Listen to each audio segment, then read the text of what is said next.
2020 meeting of the Oregon City Planning Commission.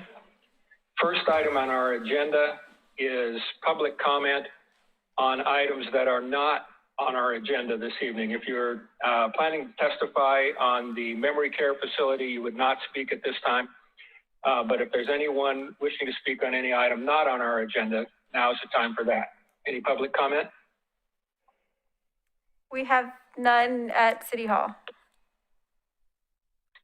Okay, then we'll move on to public hearing number 1, GLUA 20-00033, Public Works Code Amendments. And this is a request for continuance to November 9th, 2020. And just a reminder that the public record is still open on this item. Ms. Turway? I have nothing for you, just a request for continuance. Okay, do we have a motion? Move to continue to the first meeting in November, the date of which I can't remember. 9th, November 9th. Second? Is there a second? Second. Okay. Moved by Commissioner Stoll, seconded by Commissioner Gage to continue to our November 9th, 2020 meeting. Call the roll, please. Commissioner Schlagenhofer? Aye. Commissioner Johnson? Aye. Commissioner Stoll? Aye. Commissioner Staggs? Aye. Commissioner Gage? Aye. And Chair Mitchell. Aye. Motion approved. Okay, thank you. So that item's continued to November 9th and the public hearing will remain open. So we were now on to item number 2, GLUA-20-00020, Memory Care Facility at 182 Warner Parrott Road. And Mr. Walter, I need to read the script first, I believe, right? The public hearing script? Yes. Okay. All right, so bear with me here. One public hearing on land use applications is scheduled tonight. Our role is to conduct the public hearing and to make decisions about the matter before us. In making those decisions, we must apply the applicable codes and laws and cannot vary from or change those laws or codes. Members of the Planning Commission are to be unbiased.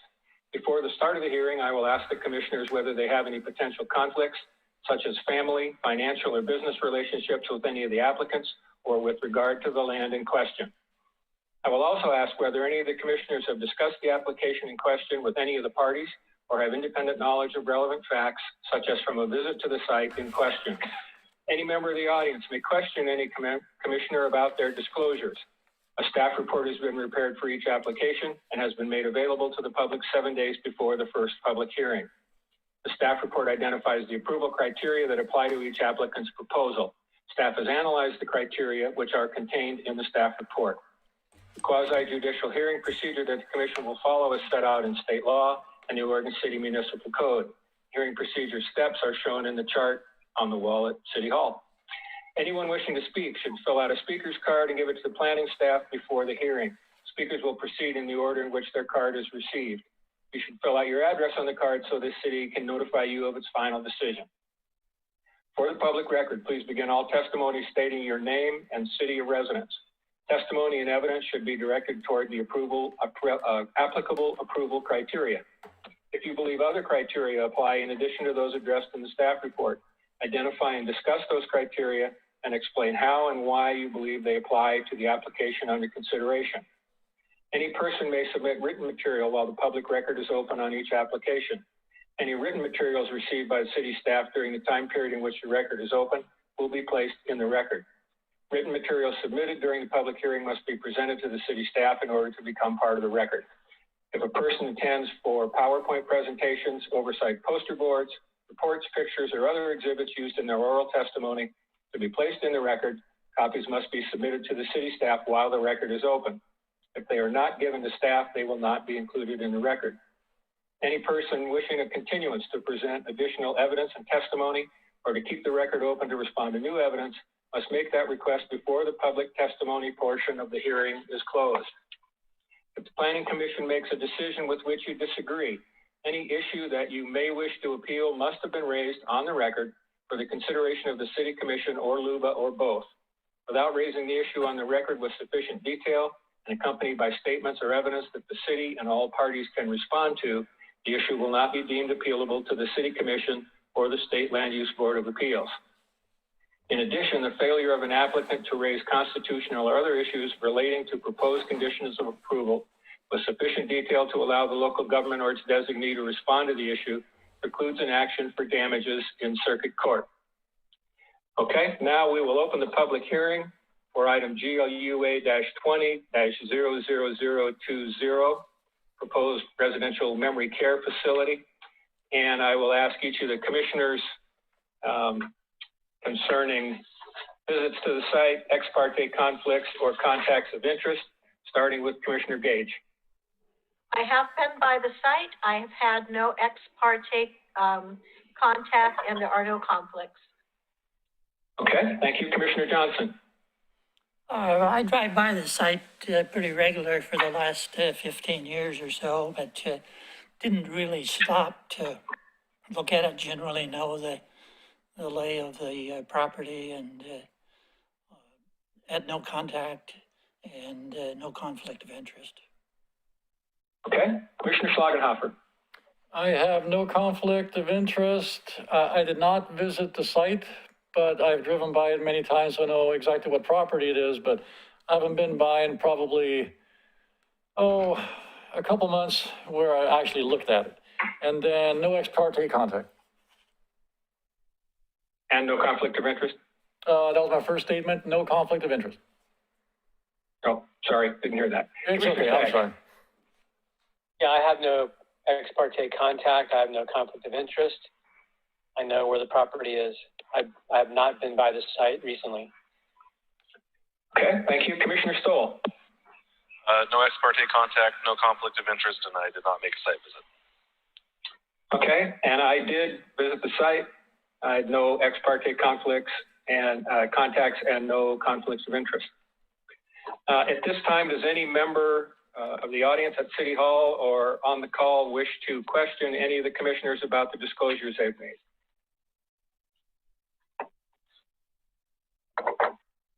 Okay, hearing none, we will move on. The first item in the procedure is presentation from staff. Mr. Walter. Thank you, Planning Commissioners. My name is Pete Walter, Senior Planner. GLUA 20-20 is a conditional use and site plan and design review application for an expansion of a group home to enlarge it to become a 30-bed assisted living facility with memory care at 182 Warner Parrott Road. This is an existing conditions shot of the 2019 aerial, so you can see it's a two-story structure and fairly placed in the middle of the lot with an accessory structure at the back. This is the Google Street View of the existing structure today. You can see that it has a fairly large driveway in the front. And this is an oblique aerial of the site. The lot is fairly large, about 20,000 square feet.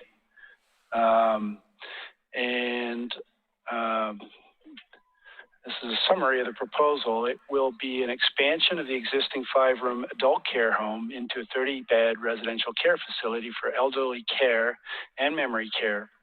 The structure would be 17,728 square feet with a one-way circular driveway, 4 off-street parking spaces, which have been enlarged to 8, a 2-way driveway, and a refuse and recycling area with upgraded landscaping throughout the site. This is the architectural rendering of the property based on the revisions. And as this hearing was continued from August, in response to public comment, the applicant chose to make some revisions, and that includes reducing the size and overall mass of the building by opening the center courtyard, and I'll give you an illustration of that soon. Addition of additional off-street parking to expand it to 8 spaces, which includes 1 delivery parking space. And then per code, they are permitted to use on-street parking in addition to that. So they have 4 available on-street parking spaces, but 8 off-street spaces is the maximum permitted by our parking code. This revision will slightly reduce the lot coverage from the previous application from 39 to 38%. The R10 zone permits a maximum lot coverage of 40%. They have increased the front window percentage to meet 60% on the front facade, and they've revised the landscaping. So I'm going to show you the revised plans and how they differ from the initial plan. This is the original versus the revised site plan. The highlighted yellow areas indicate where the revisions have been made. So you can see on the left is the previous submittal and on the right is the revision. The revision includes adding additional spaces in the front to there and additional parking over here towards the back of the site. The center courtyard, which was fully enclosed by the building in the initial submittal, has been opened up by removing a wall so that it is open, and it would be a full setback there, an enlarged setback of that area. This is the front facade north elevation revisions. They're adding windows up to the 60% requirement. And on the east or left side, they have slightly reduced the roof peak, and you can see where they opened up the center courtyard. And on the right or west side, you can see the revision to slightly reduce the roof peak there. This is the landscaping plan revision. In order to accommodate the additional parking, they had to revise the front yard landscaping initially proposed. So while the walkway and the entrance to the building is remaining the same area, they slightly reduced the amount of landscaping that had been proposed, but they've still got enhanced landscaping around the walkway into the site. And they've also modified the landscaping over on the east side of the building here to accommodate those spaces. The applicant this evening has provided additional testimony in the form of a memorandum. The code requires that if you do not meet it exactly, certain items can be modified, and the specific request here is a request to modify the following standard, which is in OCMC 1762055D, which is siting of structures. This standard requires that institutional buildings be placed within 5 feet of the front property line. And whenever the frontage of the property exceeds 100 feet, which this does, it's 123, close to 124 feet wide, that means that 60% of the new building must be within 5 feet of the property line. And I've indicated with the yellow shading what that minimum area would look like if it met code.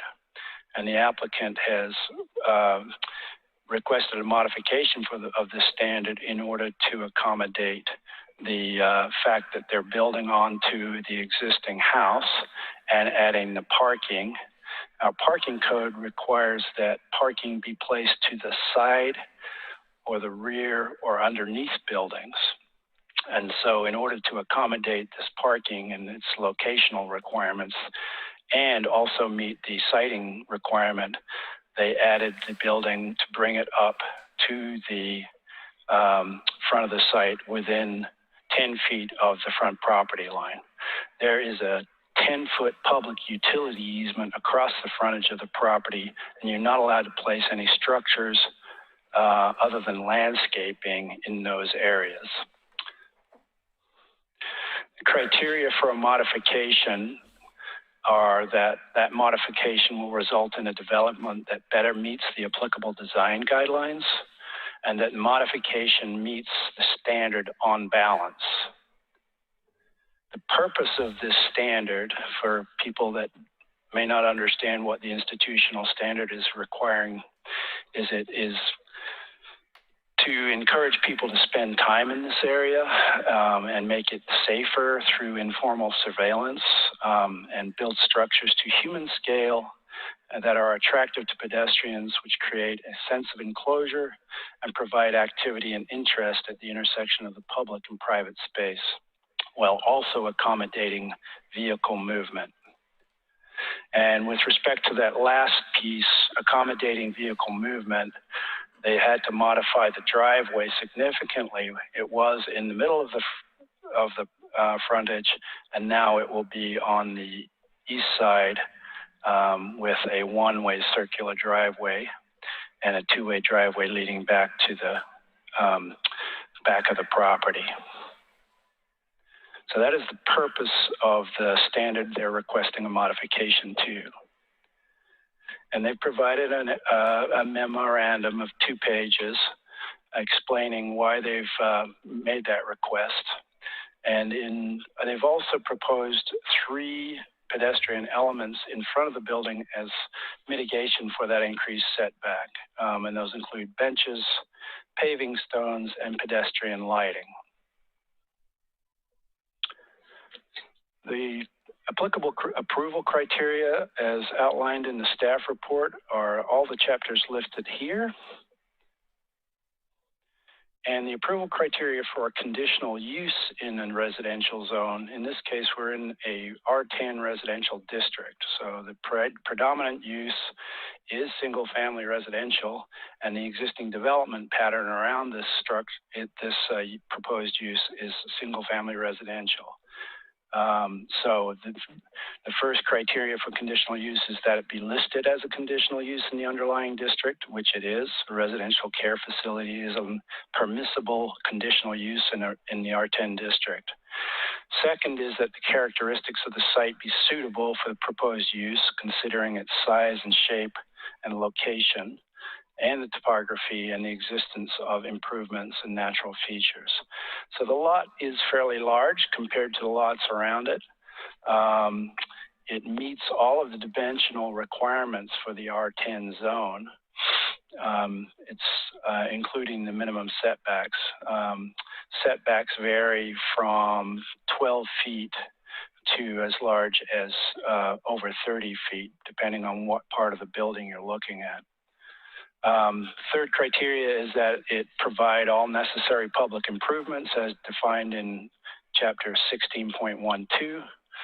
And the fourth criteria is that the proposed use will not alter the character of the surrounding area in a manner which substantially limits, impairs, or precludes the use of the surrounding properties for the primary uses listed in the underlying zone district.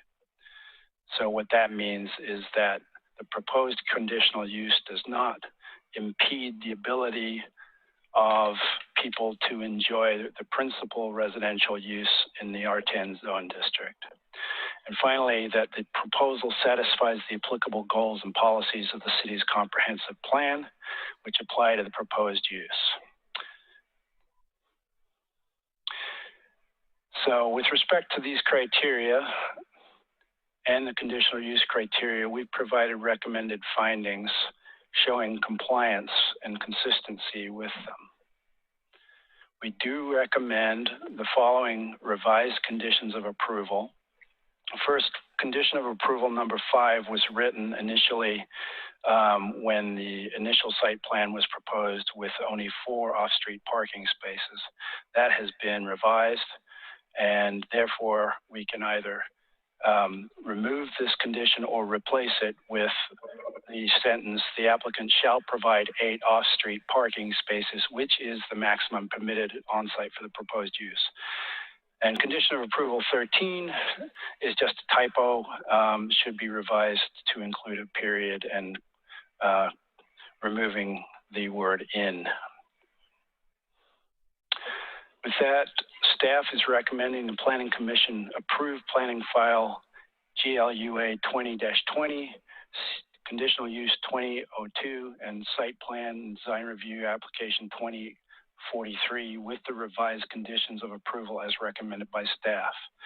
And the Planning Commission may modify or add any conditions of approval that you feel are necessary to meet the criteria for the conditional use. Thank you, and I'd be happy to answer any questions you have.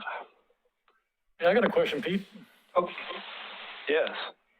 Commissioner Schlagenhofer. Thank you. Yeah, Pete, on the 10-foot public utility easement, the building butts right up to the edge of that? Mm-hmm. But if they need to work in that easement, then couldn't they technically be excavating up to the building, to the foundation? That just doesn't sound like a good idea, but is that legal with the way we do it? That is a standard width for a front public utility easement in a residential zone. But normally houses don't go up to the easement in a residential zone.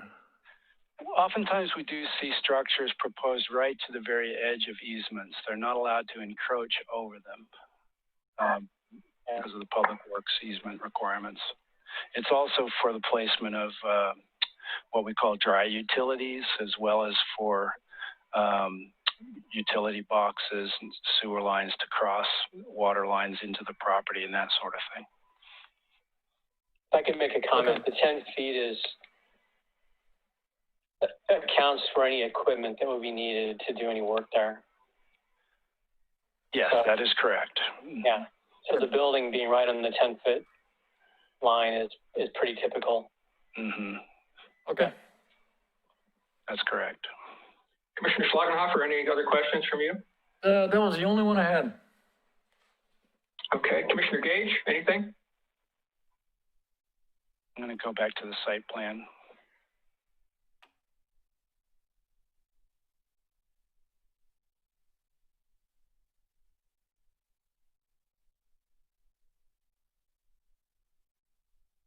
Commissioner Gage, did you have any questions for Mr. Walter? I do not, thank you. Okay. Commissioner Johnson, any questions? No questions at this time? Okay, Commissioner Staggs? Yeah, I got a couple of questions. Pete, could we look at the site plan again? Yeah. Thought it was. Let's see. Can you see that? Yeah. Can you point out the additional lighting? You were mentioning site lighting. Okay. Yeah, there's a very, well, it's basically a reference to it here. It says low voltage path lights. Okay. You may not be able to read that, and so it's very small. Can you zoom in on that area? Yeah, I'll try. In the show.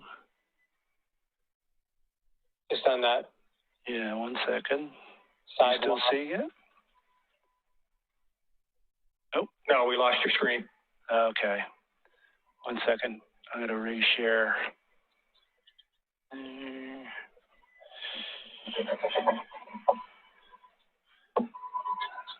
Okay. Can you see that? All right.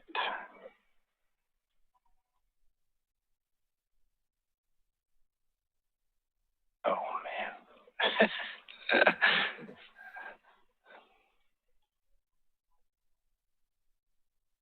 All right.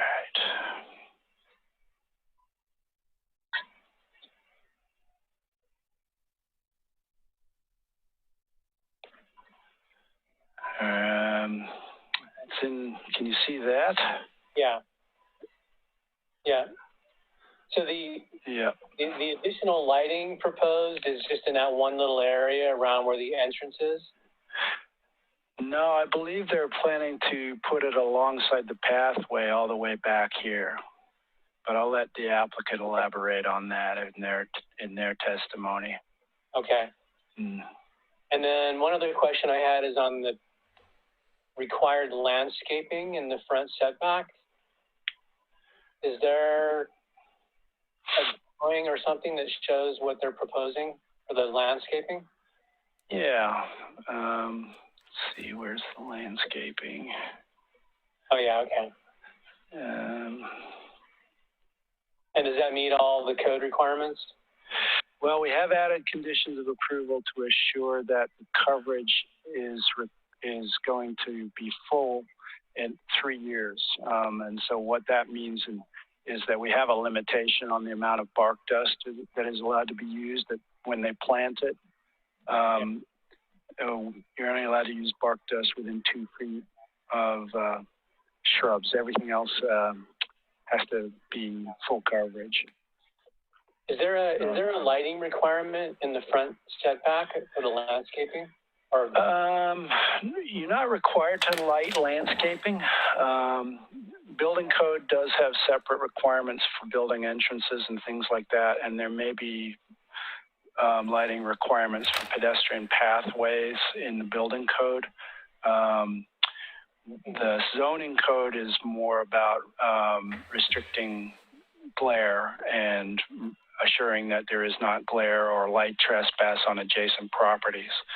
So you're not allowed to have more than a ½ foot candle of light on an abutting property, not including the right of way. So. Okay. And the last thing is, could you point out the 8 parking spaces? All right. So including this loading space over here, we got, let's see. 1, 2, ADA, 3, 4, 5, 6, 7, 8.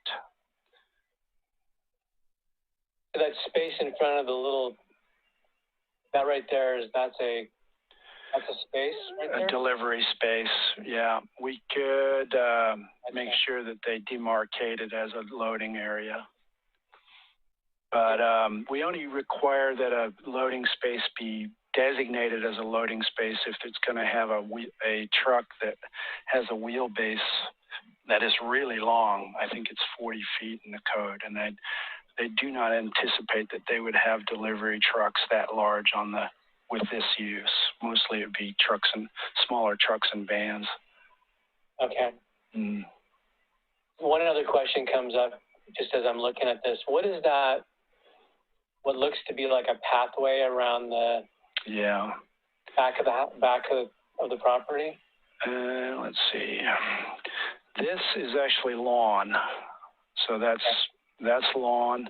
There's 2 very small pathways here that go from fire doors around to the parking lot on the southeast side, and then on the northwest side from a fire door around to the front of the building. Those pathways on the site plan are only 3 feet wide, and we require that any pathway on site be at least 5 feet wide. So we've added a condition of approval to widen those paths. And does this project meet the requirements for outdoor space? As far as open space goes for residential care facilities, we do not have any specific open space requirements. That's a multifamily requirement. This is not considered a multifamily use because they're not fully contained units. These bedrooms, they're communal, and they'll have a communal kitchen and that sort of thing. But in terms of landscaping minimum percentages, it certainly exceeds that. And they do have requirements that are from the state that the city doesn't have as far as, the recreational space requirements and things like that I'm not party to as far as approval criteria. But in terms of the internal operations of this facility, the Department of Human Services is the state agency responsible for licensing it and checking that it meets all the applicable criteria for a residential use internally. Okay. Yeah. Thanks, Pete. Sure. Anything else, Chris? No, that's it. Commissioner Stoll, any questions at this point? Yeah, an observation and maybe more of a question for the applicant. Pete, in your presentation, it alternately uses the terms assisted living facility and residential care facility. Right. Those are two different facility types under Oregon law. OAR Chapter 411, Division 54 for the record. So I want to hear from the applicant which one of those it is, because those are two different things. It looks like an RCF based on the definition, but I just want to hear from them. Okay. Yeah, good question. Anything else? Okay. I've got a couple of questions. Pete, condition of approval number 1, concerning the setback. I understand the issue with the 5-foot setback for this type of building, and it needs to be 10 feet because of the public utility easement. That makes sense. My question is, in the R10 zone, the minimum setback in the front is 20 feet. Right. So I'm wondering why it is that the commercial building setback is what's been applied here and not the R10 zone setback. Right. In the conditional use criteria, I believe there's a standard that says, and I can locate it, you know, with the exception of site plan and design review standards elsewhere in the code, you do have to meet the dimensional standards of the underlying zone.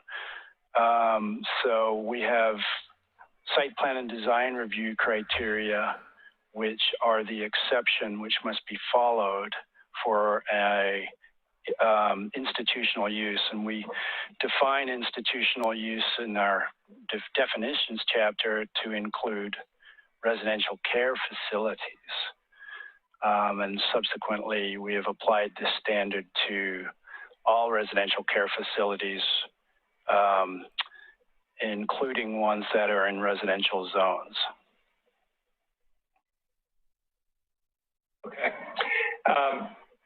Pete, I've got one more question for you, but I want to mention something right now so that the applicant will have a minute or two to look at their notes. I have 2 questions concerning the existing building on the site. One is, what is the minimum side setback on the existing building? And the second question is, what is the maximum height of the existing building? I'm trying to get a sense of, I mean, I realize the footprint is substantially larger, but I'm trying to get a better handle on where it sits on the property and how tall this new building is in compared with what's there. So if the applicant could come up with those 2 bits of information, I found most of what the other questions I had in the application, but I have those 2 questions. Sure.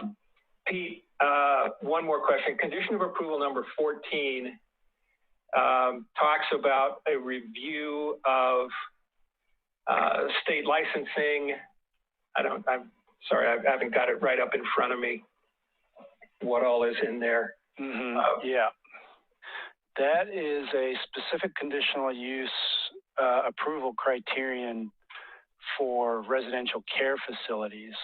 It is and it requests that, so let me find that in the staff report. Under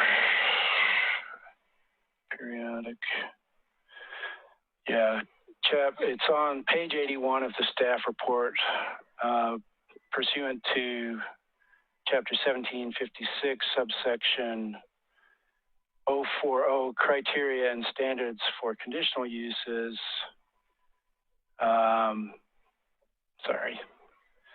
Specific to residential care facilities. And it says any application shall include a description of the proposed use, including the number of residents and the nature of the condition or circumstances for which care or a planned treatment or training program will be provided, the number of staff and the estimated length of stay per resident, and the name of the agency responsible for regulating or sponsoring the use. That was not provided with the application probably because of timing, they would not necessarily get that information until the city had provided their initial land use approval, but that's why we've included a condition of approval for that information. Okay, so I guess my question's related to that is, why does that review wait all the way to the condition of approval? The certificate of occupancy. It seems like we would want to know well in advance of that whether or not all the ducks are in a row for the use that they're applied for. And the other thing is once that information is provided, who makes the decision that that's acceptable, that all their ducks are in a row? Who's making that decision? That's a very good question. I think we should probably discuss that because it's not clear in the code when that information must be provided or to whom or who enforces it. But certainly the Planning Commission, we should ask the applicant when that type of information would be available and then go from there. Okay, that would be good to hear from the applicant. I think that's all my questions at this point. Any of the other commissioners, any additional questions before we move on? Okay, then at this point we will move on to presentation from the applicant. Please, whoever's presenting, please introduce yourself with your name and your city of residence and how you're related to the project. And you've got 15 minutes. Good evening. My name is Edward Radulescu. I'm with EPR Design and representative to the applicants. Our office is located in Portland, Oregon, but I am also a resident of Oregon City. I wanted to address mainly some of the questions and clarification items that came up. So I can just start with those since Pete already did a pretty good flow through the proposal. I'll just start with how they came in order. First one, the path lights. So I don't know if Pete, you can pull the landscape plan back up, but basically we've added a pedestrian seating area, almost like a little patio at the front of the site in that 10-foot area where we'll have a couple of park benches. That area is all being highlighted with pedestrian and landscape lighting. And then that will continue all the way across our main entrance pathway, which is in that yellow area there. Those black, really dark squares represent the landscape lighting and path lights there. And then with regards to our outdoor recreation area, although there wasn't a minimum outdoor recreation area in the code, there is a minimum standard required from DHS, which is the oversight agency for licensing this facility. And we have a couple of secured courtyard areas. One of them is 715 square feet. That's actually an existing deck area currently that we are reusing. And there is also a secured courtyard area in that yellow part. That's another 625 square feet of outdoor recreation area. The minimum standard from DHS is 15 square feet per resident. So in this case, a building of 30 residents, we would be required to have 450 square feet. Or a minimum of 600, whichever is greater, but we are proposing about double that. And then there was a question about about residential care facility versus assisted living. This is going to be a residential care facility. This is catered to the elderly, traditionally 60 years or older, who need 24-hour care for all of their daily needs, including eating, bathing, and taking their medication. It will also have a memory endorsement, which will cater to the needs of people with a dementia or Alzheimer's diagnosis. Then there was a question regarding setbacks from the existing building and the height of the existing building. So with our second round of redesign, what we did is we reduced the overall height of the building so that it matches the height of the existing building, which currently the height of the existing building is 28 foot 7 inches to the peak. With our new proposal, we brought the roof down to the highest point to 28 foot 11 inches. So just about 5 inches shy of the existing. And the existing building had setbacks on the sides ranging from 25 to 35 feet. So if we look at this west on the left side where the secured outdoor area is, that's the building line of our existing building. And over on the parking lot side near the delivery parking, that's the building line of the existing building there. So you can kind of get a sense of basically we've added a wing towards the front and then a wing with like a, you know, kind of like a dog leg at the back of the property in the backyard. Then there was one question regarding the last question about agency approval and the review of this proposal by licensing. I just want to clarify the process of how this works. So we have submitted the project, the letter of intent, and the market study for this proposal to DHS. They have responded with their approval of the location and of the licensing. The next step would be to submit for their building facilities and planning review, as well as our building permit. At the time of the building permit with the City of Oregon City, the plans examiner will traditionally, they ask for the approval of all of the building requirements from DHS. And that usually comes in the form of a review from Facilities Planning and Safety, which is part of Oregon Health Authority.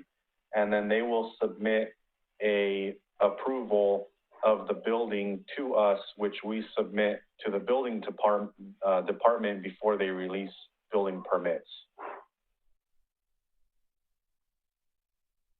The reason we've submitted the land use application before is because in order to submit to DHS for their initial review of the building, we wanted to make sure that all of the land use requirements are met and that the conditional use is approved before submitting for building permits and building approvals.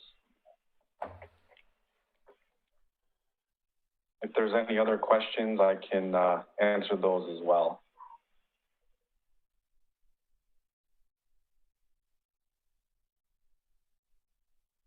All right, thank you. Any questions from commissioners for the applicant?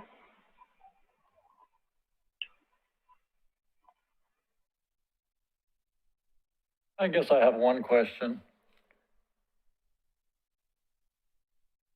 Go ahead. So if DHS decides that they need to tweak something, I can't imagine they would need more green space or,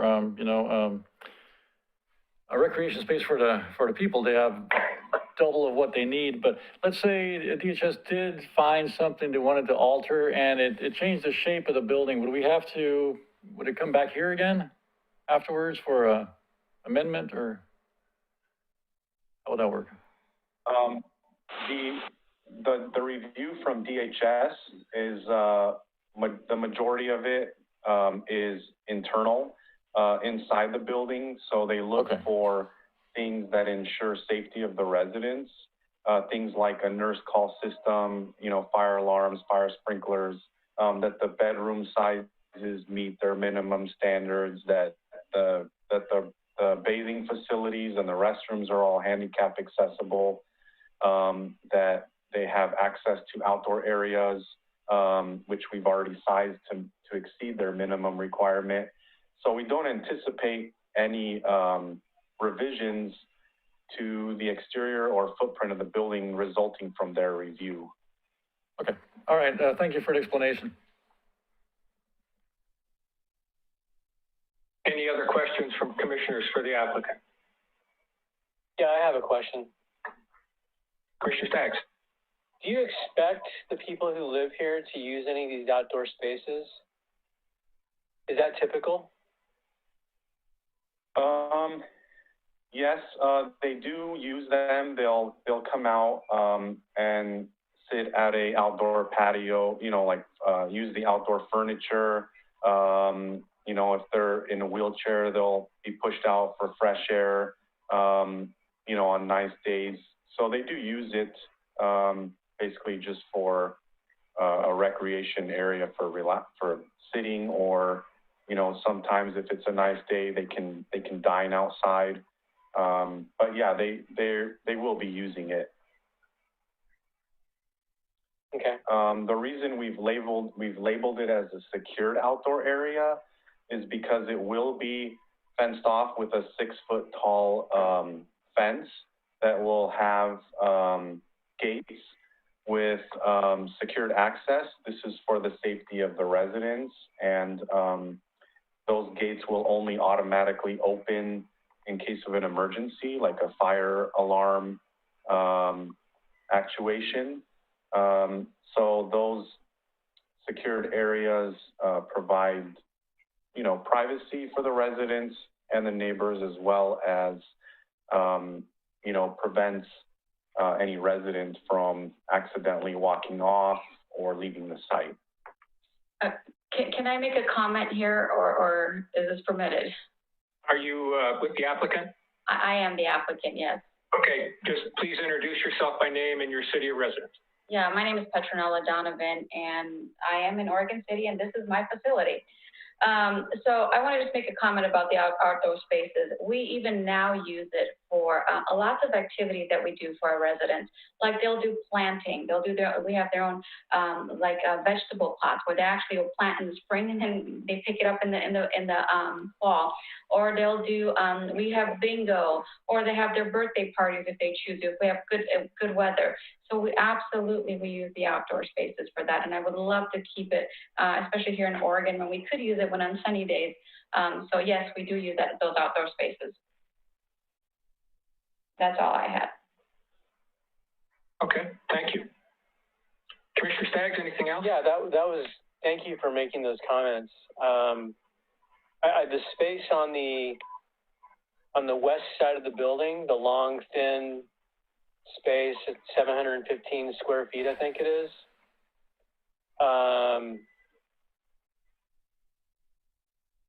And then the walkway that goes around the outside of the building, that walkway that on the west and the south side,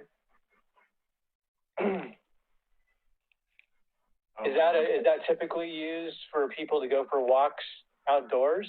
Is that how that's normally used? Or is that just a way for people to get out of the building? Is that actually used for people to walk in the outdoors and get some fresh air and walk in the garden, you know, that sort of thing?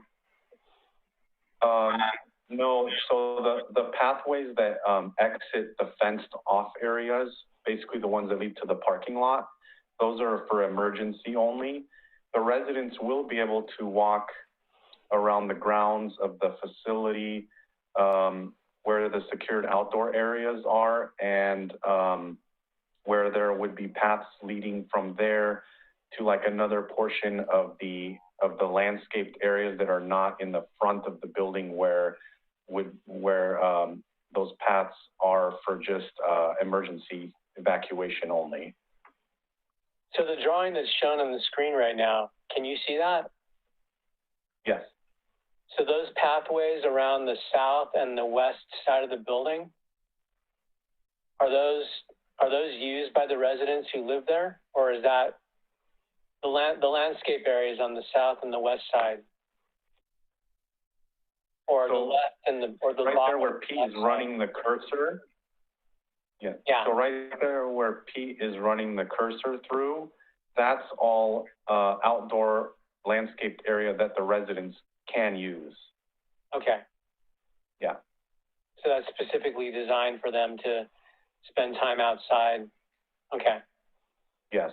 And then the areas that that we were showing with square footage, those are hardscaped areas where they can have patio furniture and the planter boxes for their vegetable gardens and things like that. Okay. All right, great. Thank you. Any questions for the applicant from any of the other commissioners?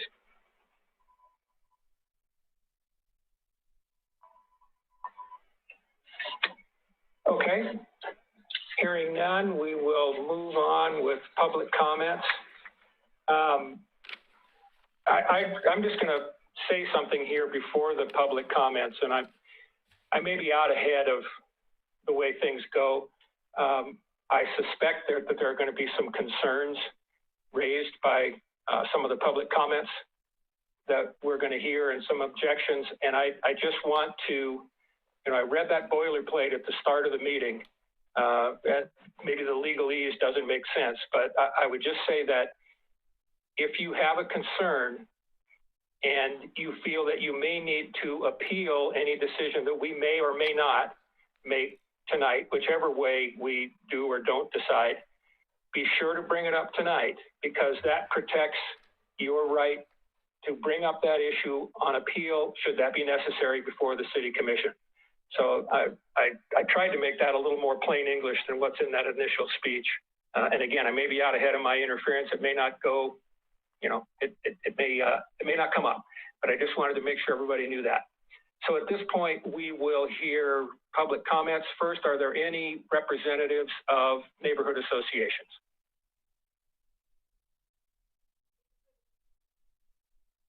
Okay. One moment. None, we will move on to comments. Actually, sorry. I just want to make a comment. The one moment. association is inactive at this time. Okay, we'll get to your comment in just a second then. They're going through the order, sorry. We'll go through the order of neighborhood associations and then general comments. We heard a comment from the audience that the neighborhood association is inactive at this time. Understood. Okay, so we will move on to comments from the audience. We would like you to hold those to 3 minutes, but I don't have my stopwatch in my hand, but please try to hold it to the area of 3 minutes. And Ms. Truway, you will be working our way through the list, right? I will. So we'll start with those in City Hall first and then move to those on Zoom. I have them in the order in which we've received them in City Hall, and then on Zoom, we have Michelle and John, and then Juliano has raised their hand, so I put them on the list too. After that, I suggest we ask anyone else if they want to participate, so they'll have a chance to do so. So first up will be Jerry Yardberry, please. And we'll be running the timer, which is on the edge of the desk there. You'll see it go from green to yellow to red. Perhaps if the lights allow you to. Okay. My name is Jerry Yardberry, and I've lived at 18641 Boynton Street for 36 years. There's about 12 feet of the proposal that abuts my property. There's a total of 6 properties that are directly affected by the proposal. In other words, 6 neighboring properties. 8 neighbors have submitted written comments opposing the proposal. There are a number of reasons why we're opposing this proposal. One of them is the physical look of the proposed building. It's a beautiful building. I'm not saying that it's not. It doesn't fit the nature of the neighborhood. These are primarily single-family dwellings. They're ranch homes, and you're looking at a building, you could bring that back up on the screen perhaps, that looks like a hotel. It looks like an industrial building. It doesn't look like a residential facility. There are some privacy concerns because even though the building is not going to be raised significantly, there are windows that are being added on the 2nd floor that will look directly into the yards of 6 neighboring properties. Now, we like our privacy. That's why we have these lots that are roughly 1/3 of an acre each. And we're going to have people that'll have windows looking directly into our backyards. It seems to me that going from a 5-bed facility to a 30-bed residential facility is too much. And it seems the same way to the neighbors that I've talked to in the area. One of the things that was brought up in the initial presentation was, does it alter the character and use of the neighborhood? Yes, it does. Agreed, there's a 5-bed facility there now. I've lived there long enough that before that building was built, it was a farm. I had deer, horses, cows, chickens in my backyard all the time from that property. So does it alter the character and use of the neighborhood? Yes, it does. It's primarily a residential neighborhood, and this does not fit. I'd like to request a continuance, as there's so many items that have been brought up tonight that were not in the docket that I reviewed online. There have been items that were just submitted tonight, modifications to what the use is, and the declaration of whether it's a residential care facility or an assisted living facility that was confusing to me all along. So once again, there are 6 properties that abut this proposal, and all of the owners of those properties have submitted written objections to this proposal, as well as 2 additional neighbors have submitted written objections to the proposal. There's also a question that I have on the revised plan. There was a garbage refuse building that was 14 feet by 10 feet, and it was in the east corner towards the south end of the property that was going to be within 5 feet of the property line. I'd like to get clarification on that. One of the pictures shows an X through it. I don't know if it's been deleted or not. Obviously, with that many beds, there would have to be some sort of a garbage refuse building. But if you take a look at the revised proposal, it shows a 14 by 10 garbage refuse building. Any questions I can answer? I have one. Certainly. What was your reason for wondering about the garbage building? Because it would be within 5 feet of the property line. And would it be the smell you're concerned with? Yes. Thank you. Certainly. One question, simple one. When was this original house, the building that's being modified, when was that built? What year? I don't know the exact year.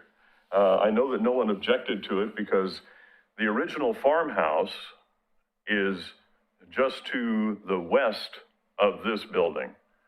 The original farmhouse that was part of the property. My house was originally a farm worker's cabin. My house was built in 1930. But you believe it's been there for a while then? Oh, it has. It has, yeah. 20 years? I would say 20 years, maybe 25. Okay.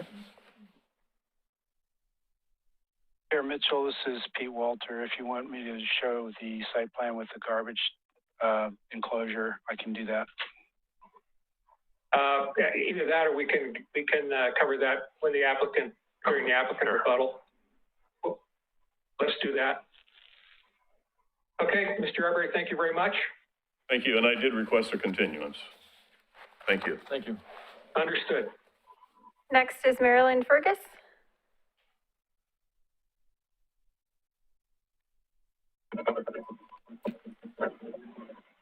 My name is Marilyn Fergus. I live about 110 feet west of the property.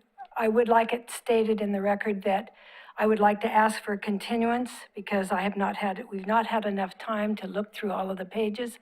I want it on record that as far as the care, these are wonderful people and they give wonderful care to their patients, and I want that understood. But this is about the building.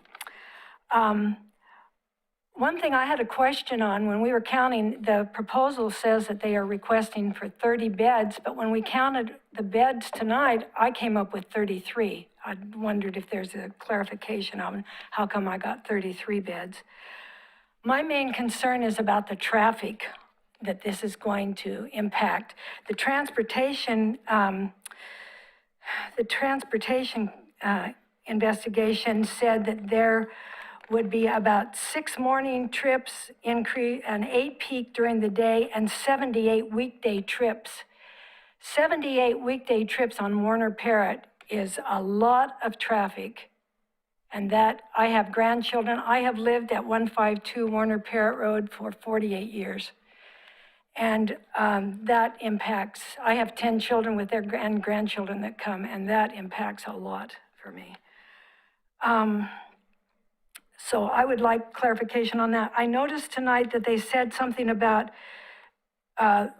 when a vehicle that comes in has to have a wheelbase of 40 feet. I wonder what's the wheelbase of a fire truck? There are fire trucks that come there occasionally because it is an elderly place and there are people that pass on. And when the fire trucks come, what is the wheelbase of that fire truck? If 8 parking spots are on site and 4 are on the road, it's really hard to pull out of your driveway. We now have to turn around in our own driveway to get out on Warner Parrott as it is to be able to see. And if there's more cars parking and with 30, going from 5 patients to 30, there definitely will be more visitors, and that is truly going to impact us. I wrote down in the zoning code, it says the purpose of the Oregon City zoning code is to lessen congestion in the streets and to prevent the overcrowding of land. I don't see how an increase of 78 trips a day will lessen the congestion in the streets. And the overcrowding of the land, as has been previously stated, this is a major change. The front of the property doesn't change, but it's the back, and it's the east side and the back that is really changing. And it does not fit into, as has been previously stated by Jerry, it does not fit into the it will alter the character of the surrounding area. And so, does anybody have any questions? But I would like to request a continuance because I just haven't had time to see all this, read all the paper. Understood your request for continuance, and Ms. Fergus, thank you for your testimony. Thank you. Amy Wilhite?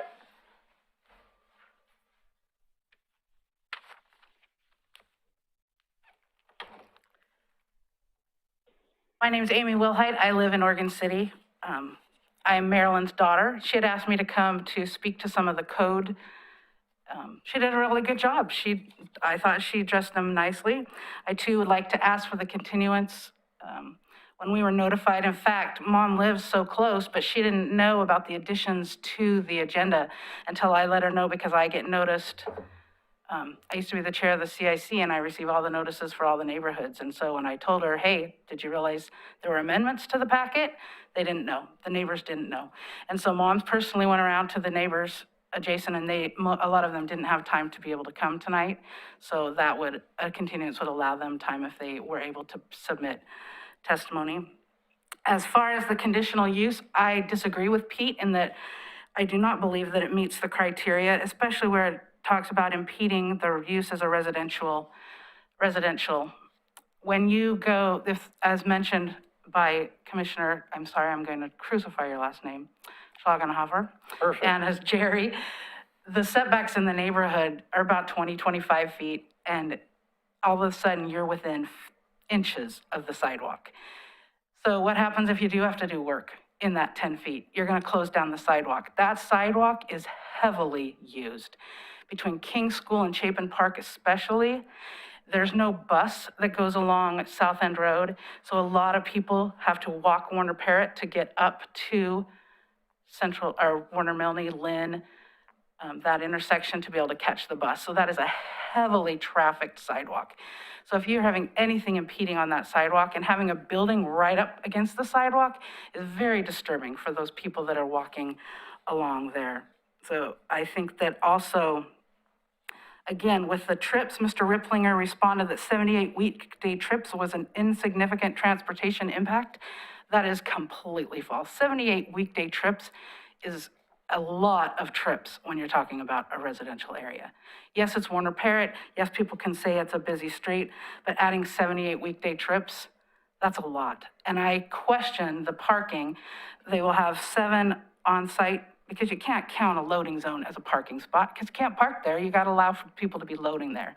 So if you have a minimum of 1 staff member per, I think they said 5, I believe Petronella, when she came before the CIC, said 1 per 5 during the day.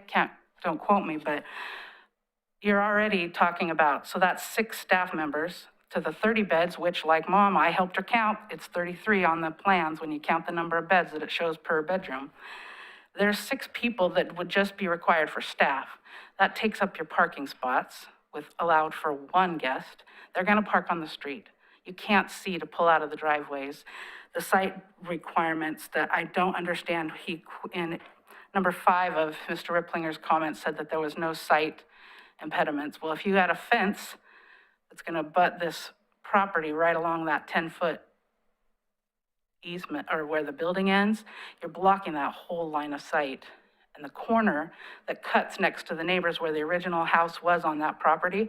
So there's Mom and Dad's house, and then there was the original farmhouse, and then there's the property where the applicants are applying for.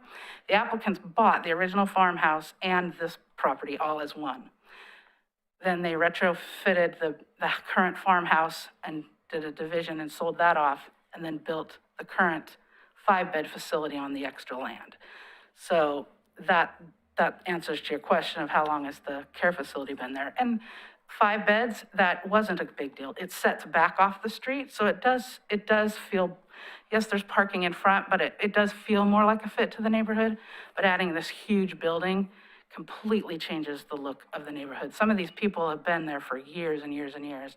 And if you go and you look at the houses around them, they haven't even been upgraded. It's still a small community feel, even though you're on a semi-busy road. But adding this kind of building would destroy that feeling. So those are the things that I believe there's reason to vote no on. It does not meet the conditional use. Thank you. Thank you. Any questions for Ms. Wilhite from the commissioners? I do not. Thank you. Okay, thank you for your testimony. All right, next is Michelle Winters. If you could unmute, perfect. Hi, my name's Michelle Winters. This is my husband, John Winters, and we live in Oregon City. Our house sits directly on the east side of the care facility. And so our backyard butts up to the building right there. Now, I need you guys just to put yourself in our position. Our backyard is very large, beautiful. We live in our backyard. We have gardens, we have flowers. That's what I do. We will have a huge building with windows right there looking in to our backyard. And we've lived here for 22 years. We will have absolutely no privacy. It's really difficult to imagine, not to mention if we ever wanted to sell the resale value, that's a huge deterrent for people. If they wanted to, to buy the house, if we ever sold down the road. I'm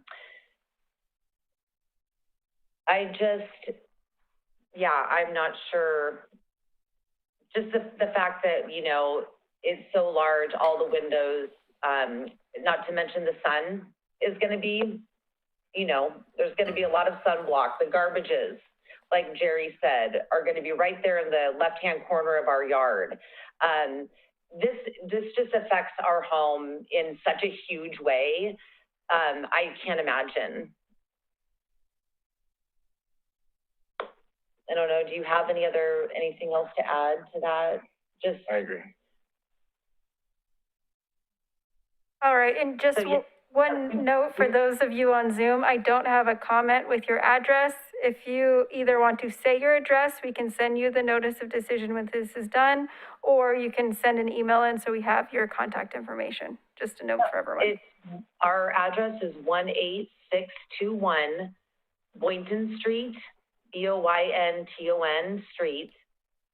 And I don't doubt that with all of the people coming to visit the, 33 plus beds there, that they will definitely be parking on Boynton Street, which is the first right that you take from the care facility, from our house. So I'm just disappointed. And we request a continuance, and that's pretty much all that I have to say at this point. Okay, thank you very much for your comments. Next. Commissioner Stoll, you have a question? I just had a question. I'm looking at Google Maps right now. There's two houses directly to the east. Which house is yours? The one on the corner or the one on Boynton? Boynton.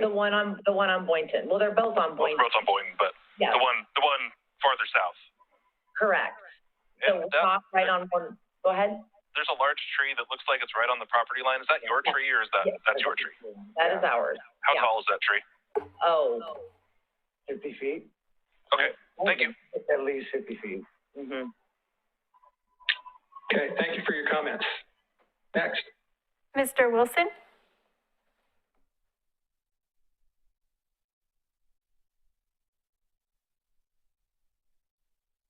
No comment. No comment. All right. And we don't have anyone else who identified that they wanted to speak, although we have other people certainly on Zoom.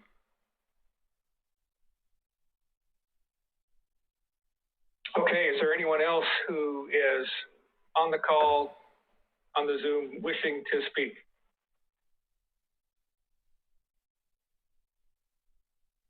Okay, sounds like there is not. So at this point, we have time for rebuttal or comments from the applicant on anything that they've heard from the public comments. And I have forgotten how much time there is for that. Ms. Turvey, maybe you could remind me. I could say something about the traffic, if you'd like. Petronella, would you like me to make some comments about the traffic?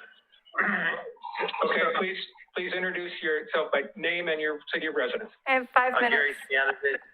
All right, Gary Spanovich. I'm a resident of Oregon City, and I'm with Charbonneau Engineering, and we did the traffic letter related to this. The traffic letter was required by your traffic engineer, John Godsey, because a full-blown traffic study wasn't necessary. In other words, the impact of this development is so small that he really just wanted us to look at the trip generation characteristics. And the thing you got to always remember about traffic, it's graded. There are standards, so you have a level of service A, B, C, D. And when you get to a level of service D and E, that's when you begin to look at significant traffic impact. This is a level of service A before the development. It's a level of service A after the development. And it's true that you have some criteria in your code. And as long as you don't go beyond those criteria, then a simple letter outlining some basic standards is all that's necessary. So this has one of the most minimum impacts you can imagine. There really isn't much traffic generation here. It's been mentioned that there were 78 trips ADT, but ultimately it's the peak hours that are the issues, because it's during the peak hour that you would, say, put in a signal or do some kind of a major improvement. In this case, there's really only, in the AM peak, you only have four cars or vehicles entering, 2 exiting, a total of 6. And in the PM peak, you have 3 entering, 5 exiting, or a total of 8.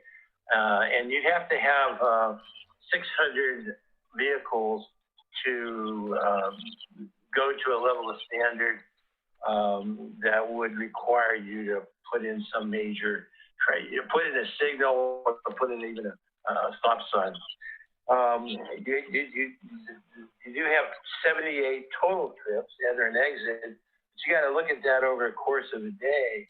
If you've got 78 trips coming and going in the course of 8 hours, that's about 10 vehicles every hour, or about one vehicle every 6 minutes. And that's really not enough to worry about, is about what it comes down to. So I guess that's my overall view.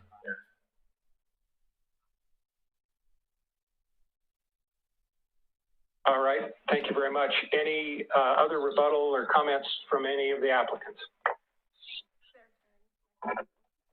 Yes, I'd like to answer just a couple of the questions that the neighbors had. Can you reintroduce yourself, please? Yes, sorry, Edward Radulescu with EPR Design. Thank you. Gary already answered my traffic comment relating to the trip generation and having those numbers being stated at peak hours in the day. I do want to also mention that for the staff, these applicants, they take care of their staff. They provide they provide ride share options, carpool options. They will evaluate the staffing needs based on the level of care of their residents. The state of Oregon, the DHS licensing actually requires staffing of 1 for every 10 residents, which would be during the day shift hours.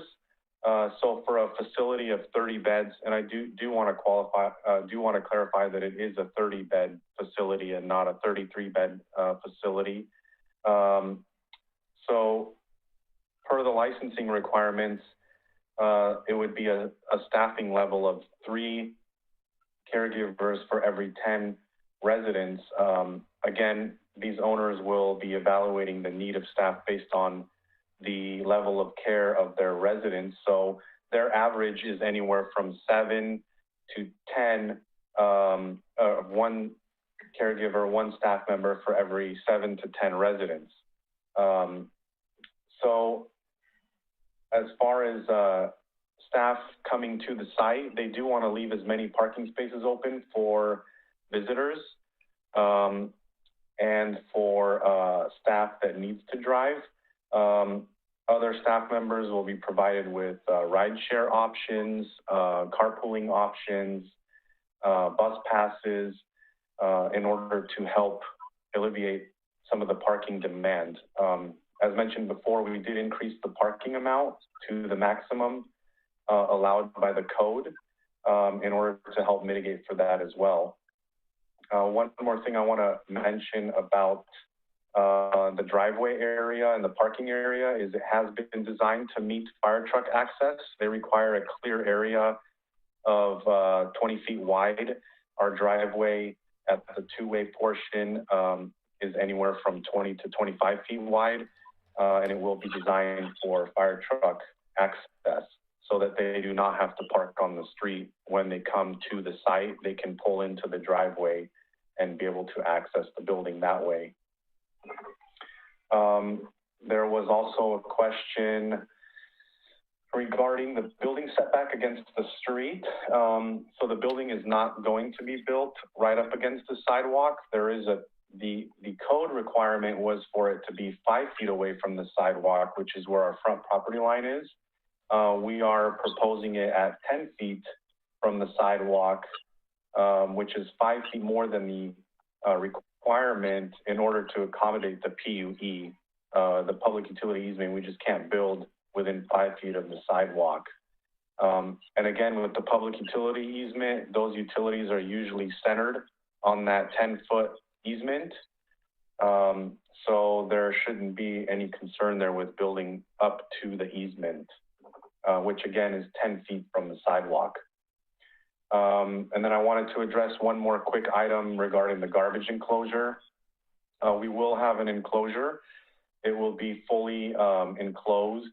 It will have a minimum of 6-foot tall walls around it with landscaping surrounding the entire enclosure, with exception to where the gate and access would be, which is facing our property.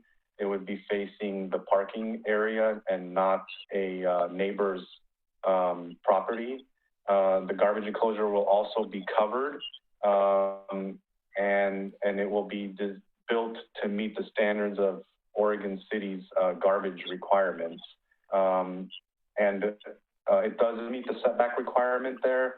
It won't be a tall structure. You probably won't even see it over the fence. But we will work, and we have designed in the landscape plan, landscaping to surround the entire enclosure.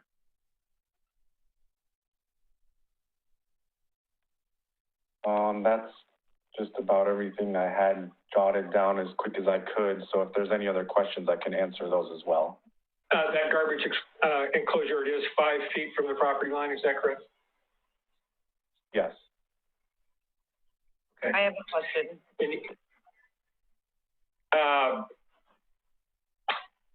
Okay, go ahead. What about the tree, the huge tree that's been there for, I don't know how many years?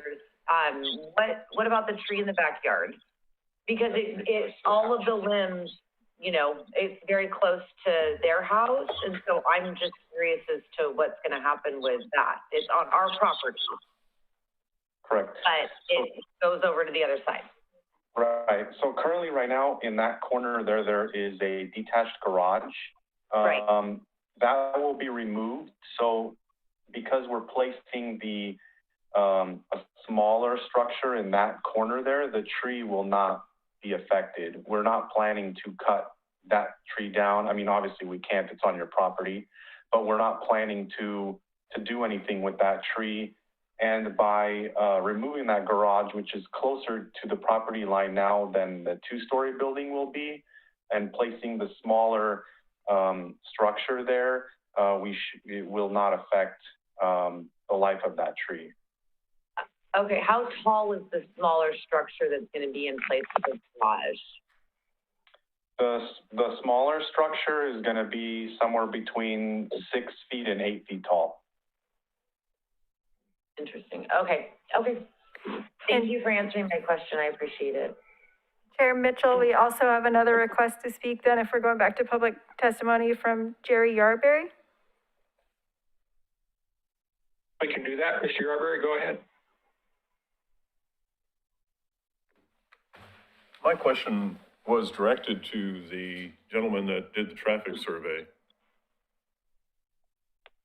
I've lived there for 36 years. I know how difficult it is to get from Boynton Street to Warner Parrott. And if you're adding even a few trips, it's going to make it that much more difficult to get onto Warner Parrott. Yes, there's a stop sign on Boynton at Warner Parrott, but I have seen so many close calls in the 36 years that I've lived there because you cannot see far enough down Warner Parrott when people are approaching. So statistically, it may fit the mold, but in actuality, my concern is getting on to Warner Parrott. I've seen too many close calls there. You add traffic to it. And the other question I think was answered about the garbage building. It'll be within 5 feet of the property line. Okay, thank you. Mr. Spanovich, any comment? Yeah, I could comment with all these traffic analysis studies, or in this case, transportation analysis letter as defined in your code. We have to look at accident data over a 3-year period. And usually it's ODOT who does that crash analysis for us. And so we did that, of course, and to the west of the development, we had, to the west, the nearest accident location was at King Road in Warner Parrott in 2016. There were 2 accidents. And then to the east, the nearest accident was Birchwood Drive in Warner Parrott. And 2015, the driver was following too close. So the accident data indicates there really isn't much of an accident problem there. And it seems like the other issue the gentleman raised was hard to get out onto Warner Parrott. We did look at site distance, and again, all of that is regulated by transportation codes. The site distance is regulated by something called AASHTO standards, AAA-SHTO, and speed along Warner Parrott is posted for 30 miles an hour. And based on the posted speed, AASHTO recommends a minimum site distance of 390 feet be available. And so to the west from the development, we have a site distance of 528 feet, and to the east, 1,056. So well in excess of the minimum site distance. So there is no, it passes all tests for site distance. All right, thank you. Any other comment from the applicant at this time? No further comments, thanks. Okay. Mike. I have a procedural question. This is for the city attorney. We have, to my knowledge, in the last couple of years, we've not had requests for continuances. My question is that automatic? Yes, the continuance request is automatic. Because it was requested, we will grant it. So we will either continue this hearing to the next meeting, November, whenever Laura says. 9th, or we can leave the record open and do a written submittal of materials over a scheduled period. If we did that, we would be returning for a meeting in late November, early December, because of that, the timing of those written submittal schedule is longer. So ordinarily, we just do a continuance until November 9th. We could return, have folks submit additional written testimony. The commission could decide to take additional oral testimony at that next hearing. Then you all would make a decision. And also, Chair Mitchell, we have another request to speak from an audience member as well. That's okay? All right. That's fine. Go ahead. I just wanted to, I got to get my emotions under control here. I wanted to make the comment that yes, the fire trucks can pull in and park, but they don't.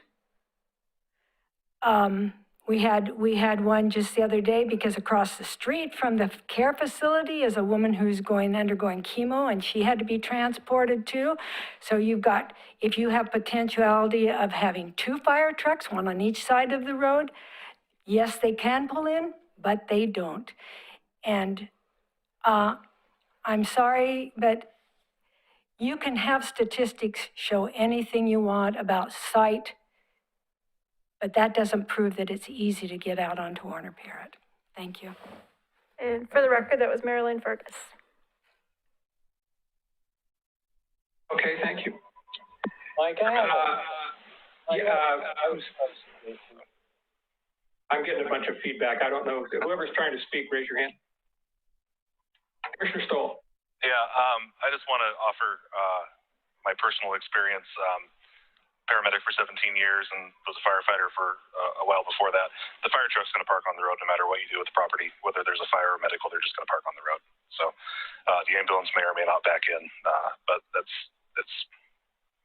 just how it's going to be. Mm-hmm. Okay, thank you. All right, at this time, any comments from any of the commissioners? Raise your hand if you would, please. Commissioner Staggs. It's actually a question. And the question is, has the applicant submitted plans to the Clackamas County Fire Department for review? That's, it's Ms. Turway, maybe you should answer that. I think I know the answer, but maybe I better not try.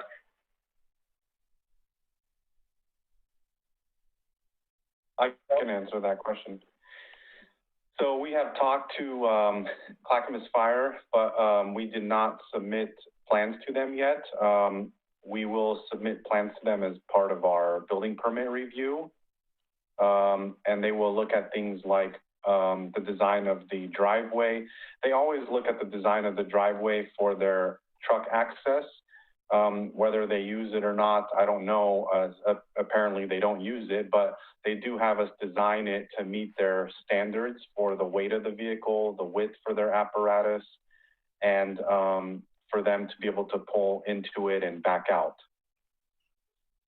Yeah, you may want to double check your site plan to make sure it does meet the requirements, because it's based on my professional experience, it doesn't look as if it does, and that could be a very big deal for your site plan and how the building is currently shown on the site. So you may want to do some kind of pre-submittal meeting with the fire department and make sure you're meeting the fire department requirements.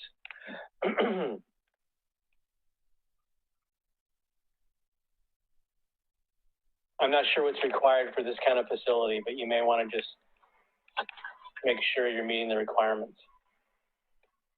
Okay, let's go around with the commissioners. Any comments that you'd like to make at this time, starting Commissioner Gage? None at this time. All right, Commissioner Johnson. I'll take a shot at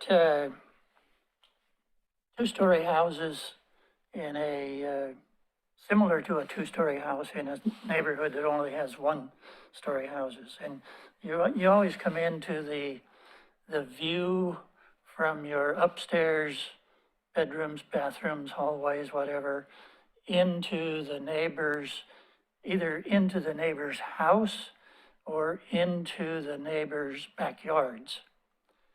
And I understand the emotional issues that come up there, but I don't know what the real criteria comes down to saying about viewing into a neighbor's backyard. I haven't, no decision to make at this time, but it's a question to think about.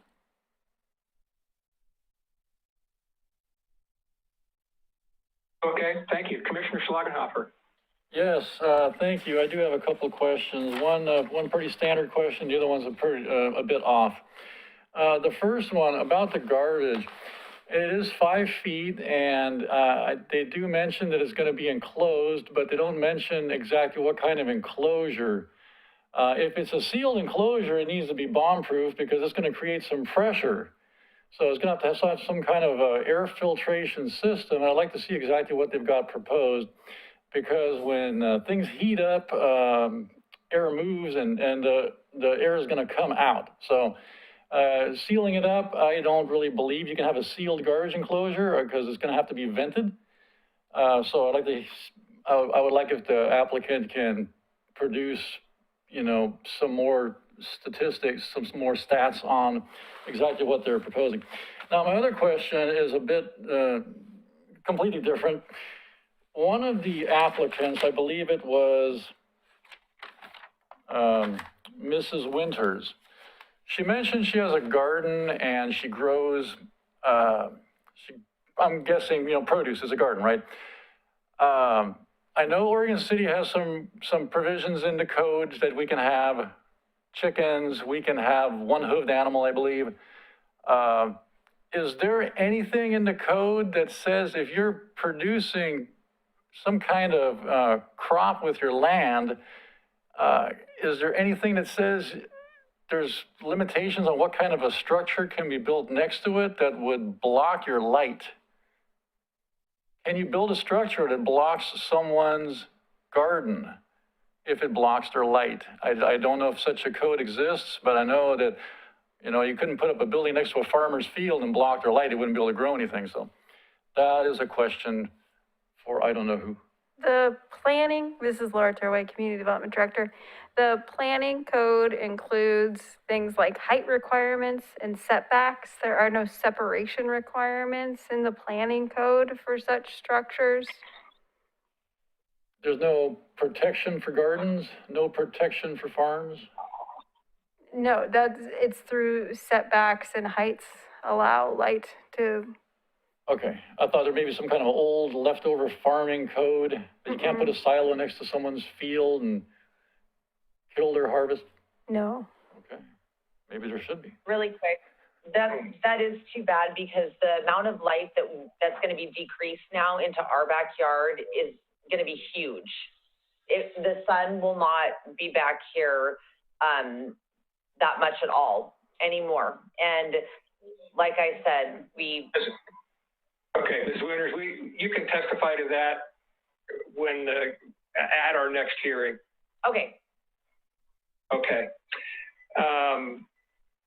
To Commissioner Schlagenhofer's comment, yes, sir. I can tell you from personal experience, there is nothing in our code to protect sunlight.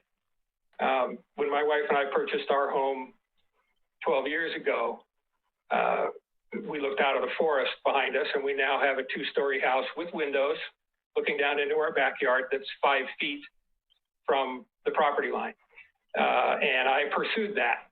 And there is nothing in our code to protect the right to sunlight. Whether that's right or not, I don't know. But it's not a criteria. There's nothing to that effect in our code. Commissioner Schlagenhofer, anything else from you at this time? No, and thank you for that clarification. Okay, thank you. Commissioner Staggs, anything else? Yeah, just some general comments and maybe a specific comment for the applicant. I'll start with a specific comment, and that is, as so often is the case in these applications, I think we're lacking the proper illustrations and drawings that show everybody what they're planning on doing. And the applicant would be, I think, it would be a very good thing if they were to provide, and maybe we should make some kind of requirement for this, is that the applicant show more detailed drawings and views of what they're actually doing. Because, for example, the property owners to the east, the people with the yard right next door, Michelle and John, I think if they were to see a 3-dimensional perspective drawing that showed what this building actually looked like from their back patio, that they might not be as concerned. So I think a lot of applications don't show enough information for the general public to really understand what's happening. I'm not saying for sure that it's going to change their mind, but there's no drawing in this application or illustration in this application that shows all the neighbors what's really happening. And I think it's a lack of information at this point.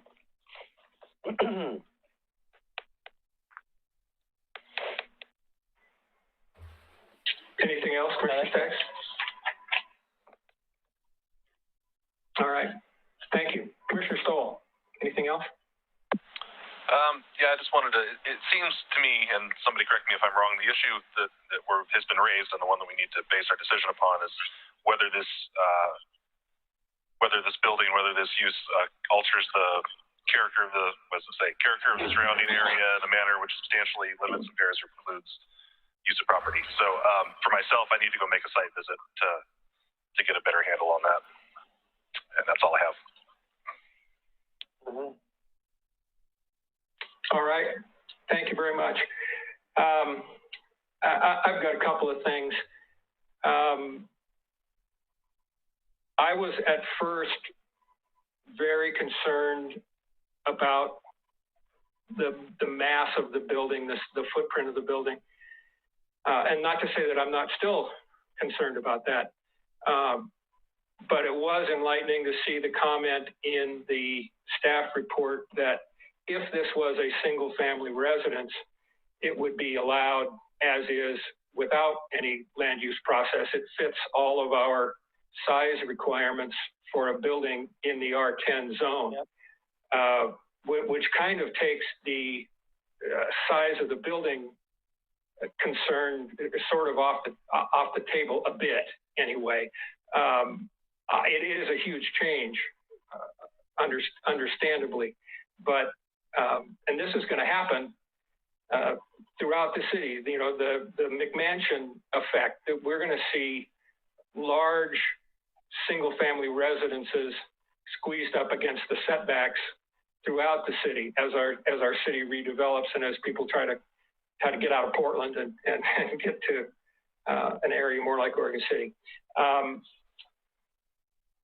Two things that I'm most concerned about and will be looking for some more information on. I brought it up before, the conflict in our codes between the 5-foot setback, going to be 10 because of the PUE, because of the building type, as opposed to the 20-foot setback in a residential zone. And in our, the word's leaving me, but in our discussion of whether or not a conditional use is applicable, one of the things it talks about is compatibility with the neighborhood. And I understand the reason for that 5-foot setback in a commercial zone, but when all of the surrounding properties are at least a 20-foot setback, it seems to be that a more compatible building would be using that 20-foot setback. And I understand what Mr. Welch said about how our code works, but that's just something that's still troubling me. And the other thing, if you look at our list of conditional uses in the R10 zone, I would argue that the one that's going to have the least impact on the neighbors in terms of traffic or noise would be a residential care facility. Many of the other items on that list, such as boarding house, bed and breakfast, is going to have a lot more impact on the neighborhood. And the only reason I bring it up is what assurances, what would happen if 5 years from now, 10 years from now, these applicants sell the property and the next person wants to do a bed and breakfast. Are we building something that where we don't have enough protections in place for the neighbors as to how it might be used down the road? And I know it would require another conditional use permit, but with, you know, a building that's already there, you know, is a planning commission going to have any grounds to say no to something? And I'm probably veering off the track here, but it's just something that does have me concerned. So at this point, are there any other comments from any of the commissioners? All right, I have to ask another procedural question. Do we need a motion to continue, or is it automatic since it was requested without a motion? You need a motion to continue to a date certain. So you need to decide what that date is going to be, and then you need a motion to that date. So, Ms. Turway, I think I'm speaking on behalf of all the commissioners here, and if anybody disagrees, speak up. But I think we would want to allow public testimony, which means we would need that date certain date. I guess, Ms. Turway, my concern is November 9th, we have the Public Works Code on the schedule, which I think is probably going to be lengthy. And I'm wondering, keeping in mind our 120-day deadline, what date certain do you want us to put on this? Generally, I would encourage you just to go to the next feasible date, which is November 9th, and then it could get continued again. We didn't have anything tentatively scheduled for November 23rd, which is the week of Thanksgiving. I don't know if the Planning Commission wants to meet on that date or not. The next date after that is December 14th. There's not a lot else scheduled to aside the Public Works item, and that's not the first hearing, so you should be getting a couple of new things, but I wouldn't anticipate it taking all night. Okay, so you would be okay with November 9th? Yeah. Okay, is there a motion? I'll make a motion to continue to November 9th. Second. Motion by Commissioner Staggs, second by Commissioner Stoll to continue this hearing to date certain of November 9th, and public comment, the public record will remain open until that night. Call the roll, please. Commissioner Schlagenhofer? Aye. Commissioner Johnson? Aye.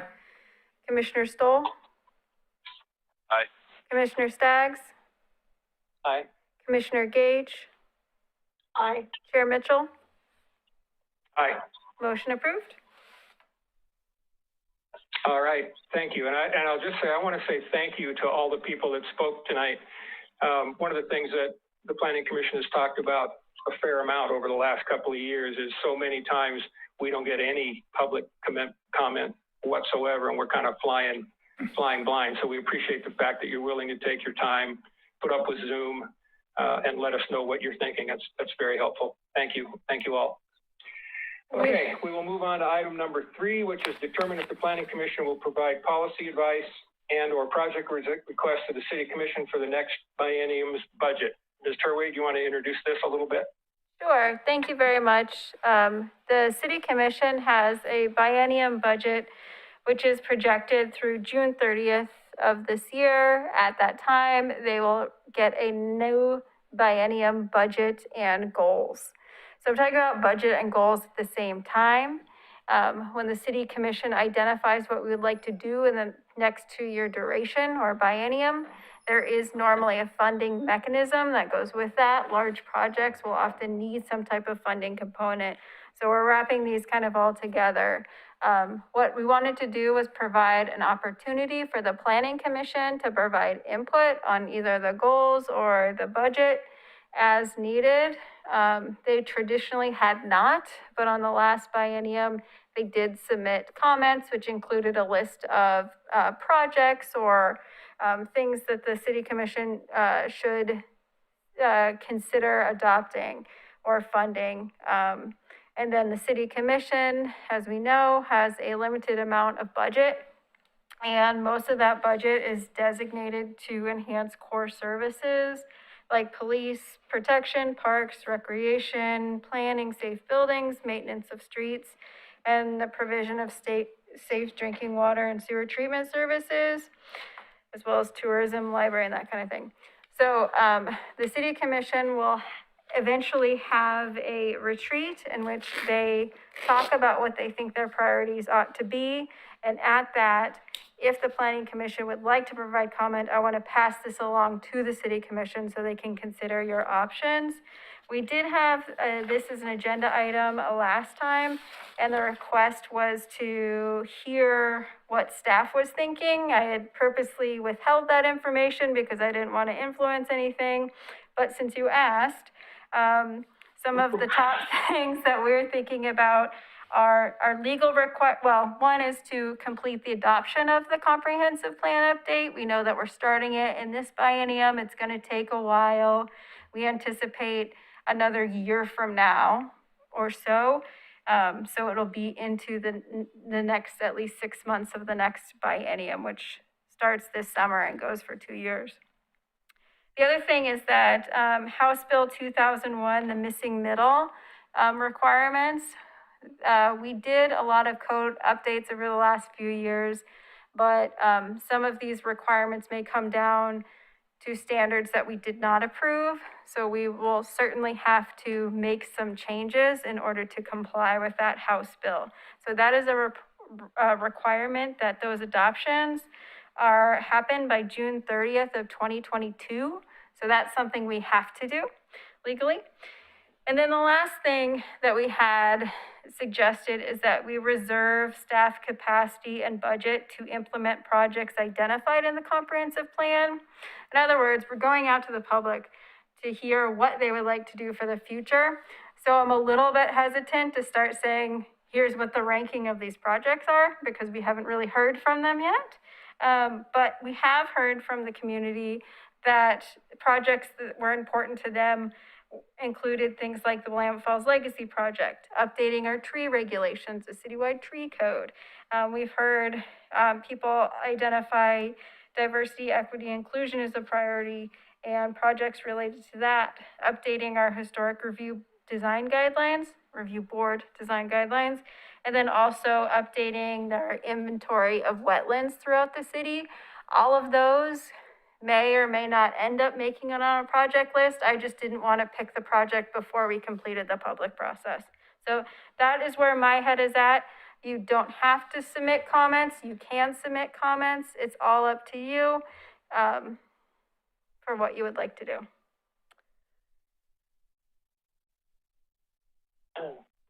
Okay, comments from any of the commissioners? I've got a question. Commissioner Staggs, and then Commissioner Schlagenhofer. When is the retreat? The date, it's not, City Commission retreat? it's not set yet. Okay. So we could make recommendations as a planning commission that they would consider at the retreat?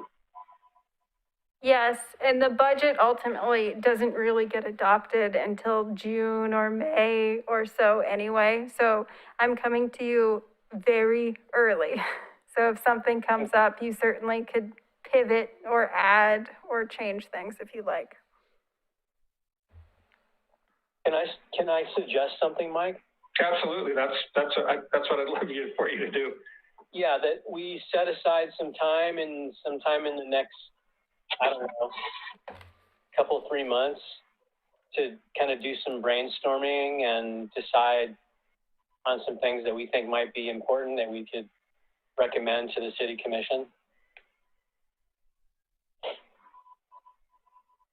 I agree with that. Commissioner Schlagenhofer, you wanted to say something? Yeah, I wanted some clarification. I like the inclusion and diversity, talking about that a bit, maybe spending some time making sure we're on the right path with that. Another question, I&I, would that fit, or is that not really what we're going after here? We're going more for policy type things here, not really big city projects as far as the budget? You are free to include whatever you would like, however related to the criteria or planning. So if you want to encourage the city commission to adopt policies or projects related to reducing inflow and infiltration, you may. Okay, how about big projects like the Cove or the landfill? Mm-hmm. If you want to encourage them to build or not build or promote it, you know. I don't know how much time we've got. I don't know how long the boom's gonna last, but it's definitely a good time to try to get, you know, someone interested. So, but I'm sure they already know that. So I don't think I'm bringing up anything new. Anyways, that's it. Thank you. It wouldn't hurt, even if we think it may already be on their radar a little bit, it wouldn't hurt to give them a nudge too. Thank you. Commissioner Johnson, anything, or Commissioner Stoll, Commissioner Gage?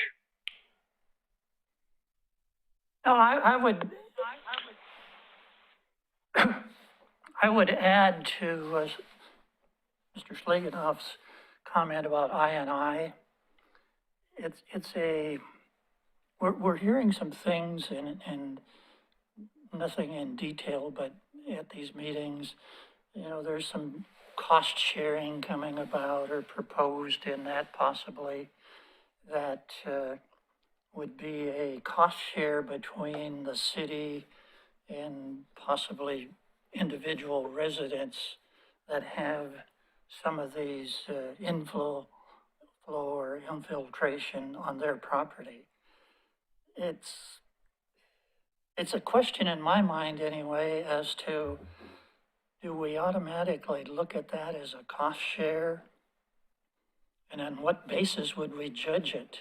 You know, if it's been there for 10 years or it's an old property that a lot of them will have it. Is it a fair assumption to say the homeowner has a financial responsibility to correct some of those. Some of them probably will be clear cut that it's homeowner responsibility, but are they all lined up that there's going to be a cost share of sorts with, as we implement the I&I program, being a bill sent to the homeowner or some conversation? How are we going to present that?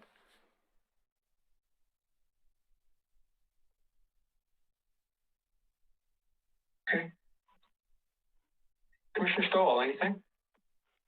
Yeah, I've got a couple planning related code changes that I'd like to recommend. Is this the right time for that? And if so, what do I do with it? Say it now or send it to staff to have it compiled with everyone else's ideas, or how do you guys want to run with that?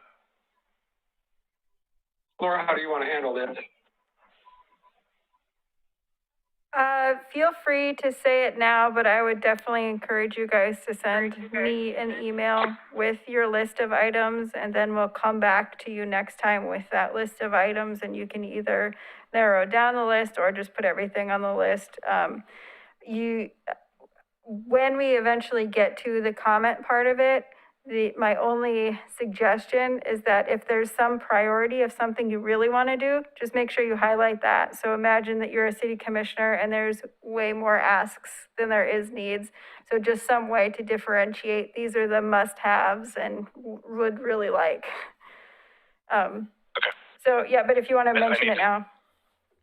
I need to do some more research on them to make sure I'm not talking about a problem that doesn't actually exist. I just need to do more research on it. Okay. Before I share them, I think.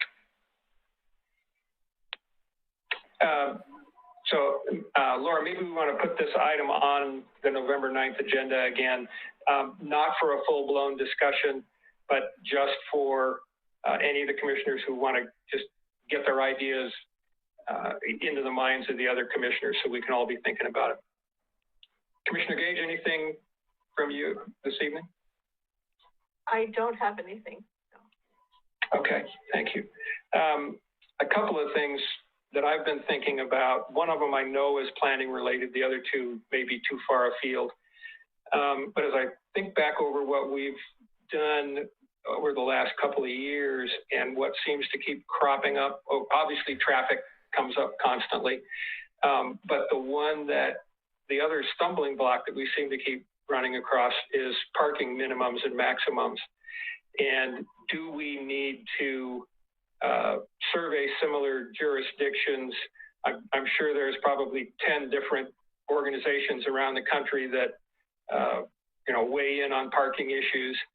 Because I would love to see our code in such a way that we don't keep having to stumble across variances to it.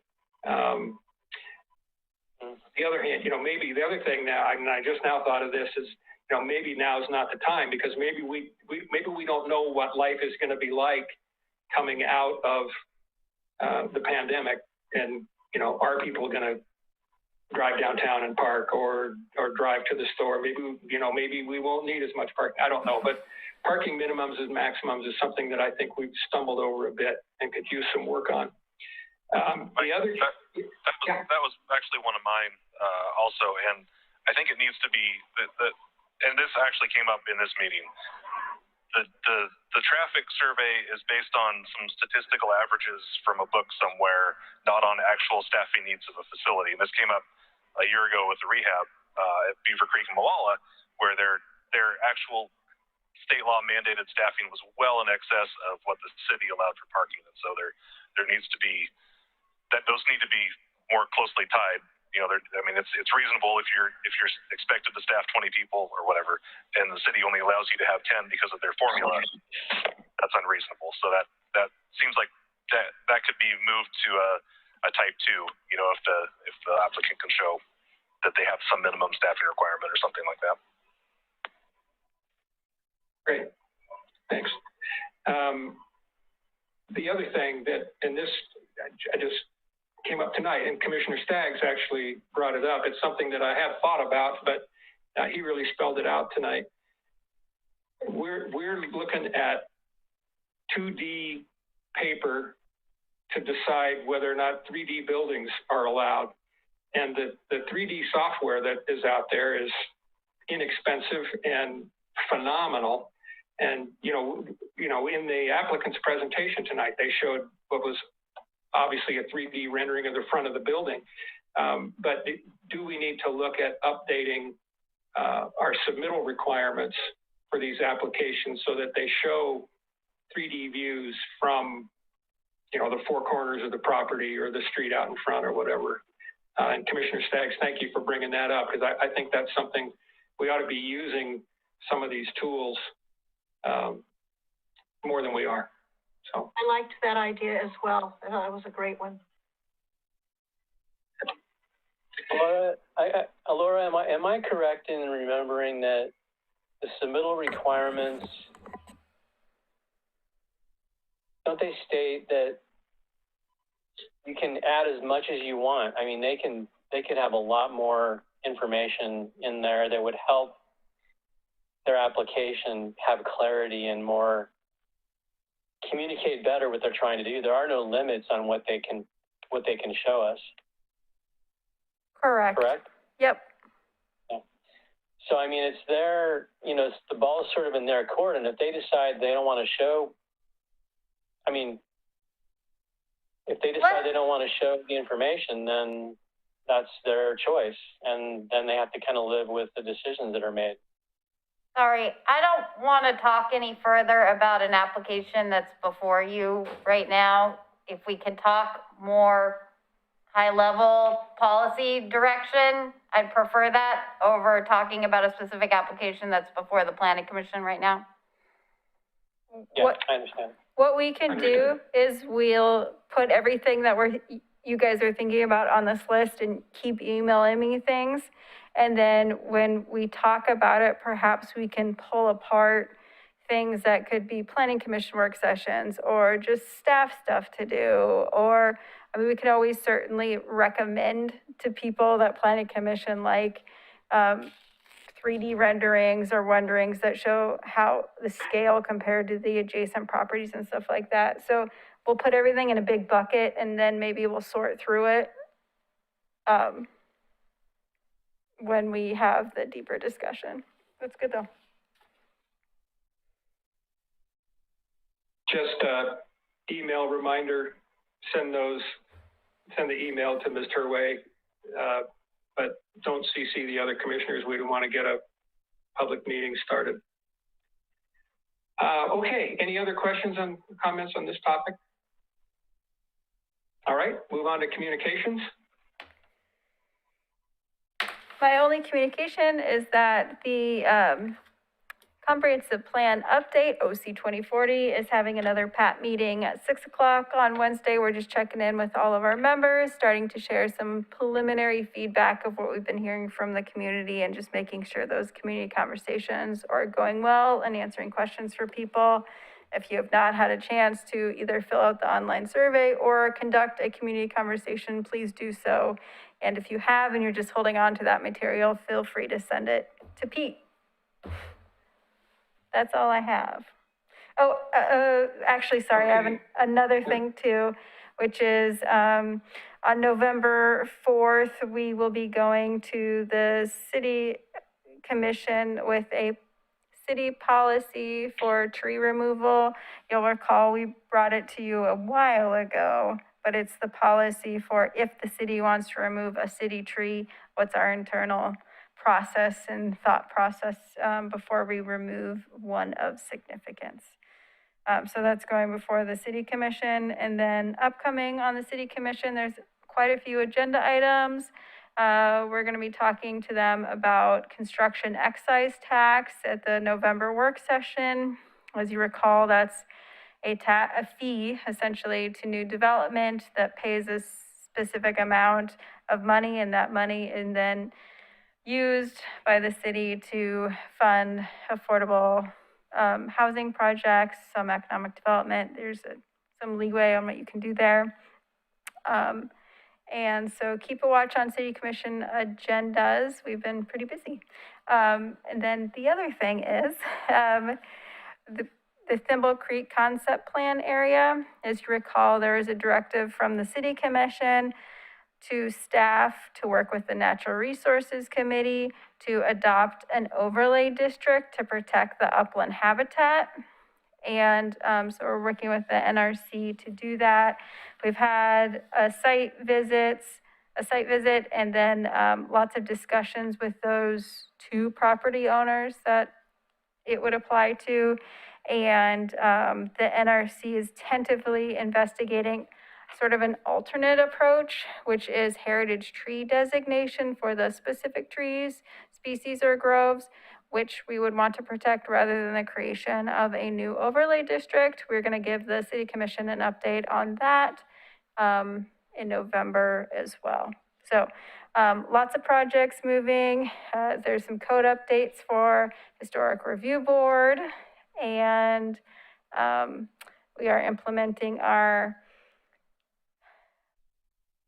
plan for TDM, Transportation Demand Management, downtown. So you should see we have a new intern that is starting to look at how we can improve ways to get around. Let's see, there's lots of projects that we're working on. I can't think of any more off the top of my head, but if you can think about it, we're probably working on it at the moment. So any questions, feel free to give me a call and chat. The excise tax, where did we get that idea? It's on the City Commission goals, actually, is to look at construction excise tax implementation. There's a few communities within Oregon that do it, the closest being Milwaukee. But there's some really great websites that sort of track who does what as well. But we have had maybe 3 work sessions with the City Commission about it over time. And now that we're getting ready to do the budget, we kind of have to answer some of the budget related policy questions now, so.